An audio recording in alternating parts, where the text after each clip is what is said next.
Highways ఒక negative గురించి మనం మాట్లాడాల్సి వచ్చిన ఒక నెగిటివ్ అంశం గురించి మనం వీడియో ఇవ్వాల్సి వచ్చిన ఆటోమేటిక్ మనకు తెలియకుండా బ్రెయిన్లో కూడా నెగిటివ్ వెళ్ళిపోయింది.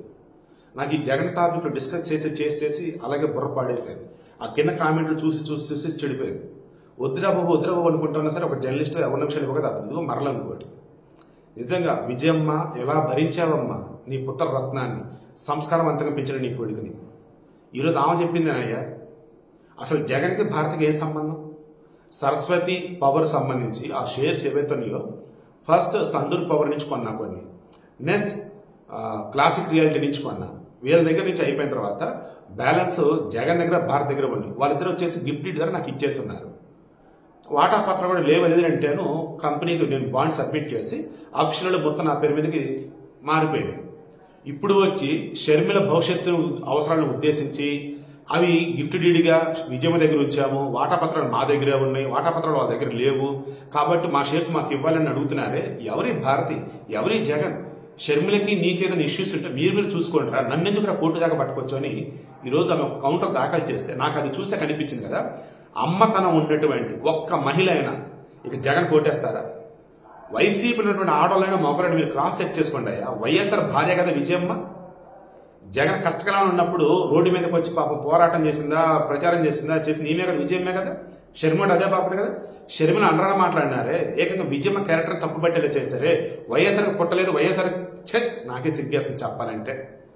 ఇంత వరస్ట్గా ఉన్నటువంటి ఈ జగన్ని వైసీపీని ఇంకెలా వెనకేసి వస్తారే బాబు మీరు. ఈరోజు విజయం చెప్పి 2 పాయింట్లు ఇప్పుడు క్లోజ్ చేస్తారు స్వామి. ఆమె ఏమందంటే, బాబు గిఫ్ట్ డీడ్ కింద ఇచ్చిన అంతకుముందు నేను కొన్నా అవన్నీ ఇప్పుడు నా పేరు మీద ఉన్నాయి. అక్షరాల 99.75% నా పేరు మీద ఉన్నాయి. ఇప్పుడు నేషనల్ కంపెనీ లా ట్రిబ్యునల్ వీళ్ళు అప్రోచ్ ఉన్నారు. అందులో కంపెనీ యాక్ట్ సెక్షన్ 59 కింద ఇది మీరు స్వాబ్లో ఉన్నట్టు హడావుడి చేస్తున్నాడు జగన్మోహన్ రెడ్డి. ఇది ఎలా ప్రాబ్లం అయింది? సెక్షన్ 59 అసలు ఇక్కడ ఎలా అప్లై అయింది? గుంటూరు జిల్లాలో సరస్వతి పరచని కొన్ని ఆస్తులని అవి ఈడీ అటాచ్ చేసింది. అవి ఒకటి కదిరెచ్చరా. ఇవి షేర్స్, ఇది టోటల్ డిఫరెంట్. ఇవి బదలాయింపులు జరిగాయి. కేసుల్లో ఉన్నాయి, బదలాయింపులు జరగవు, యథాస్థితి ఉండిద్ది అని అంటున్నారు కదా. యథాతథ స్థితి ఎప్పుడు ఉండిద్ది? జగన్మోహన్ రెడ్డి షేర్లు బదలాయించినప్పుడు ఏమైంది? అది షేర్లు మరి ఎలా ట్రాన్స్ఫర్ అయినాయి? దానికి ఈడీ కేసు సంబంధం లేదు. ఇది ఆమె చెప్పింది, ఇదే నేను చెప్పింది గతంలో, ఇదే షర్మిల చెప్పింది. మీకు మాత్రం అర్థం కావు. ఇంకా జగన్ అంటారు, ఇంకా జై జగన్ అంటారు, ఇంకా వైసీపీ అంటారు. మరలా చెప్తున్నా, జగన్ కానీ వైసీపీని కానీ మీది అని మీరు అనుకుంటే మీరు పెను ప్రమాదంలో ఉన్నట్టే లెక్క. కన్న తల్లి విజయమ్మే వచ్చి, ఏ మనిషి అసలు ఆ మనిషి నా కన్న బిడ్డ అనుకుని ఇంత ఇదిగా నేనుంటే వాడు వచ్చేసిన కోర్టుకు లాక్కొచ్చాడు. అసలు వాడికి వాడి భార్యకి ఏం సంబంధం ఇక్కడ? ఇవన్నీ చెప్పేసి నిజమే, మరి సంబంధం లేదు అసలు. వీడియో క్లోజ్ చేస్తున్న స్వామి, మరలా చెప్తున్నాను, కన్న తల్లి సొంత చెల్లి మొత్తం మొత్తుకుంటున్నారు ఎంత ప్రమాదకరం జగన్ అని.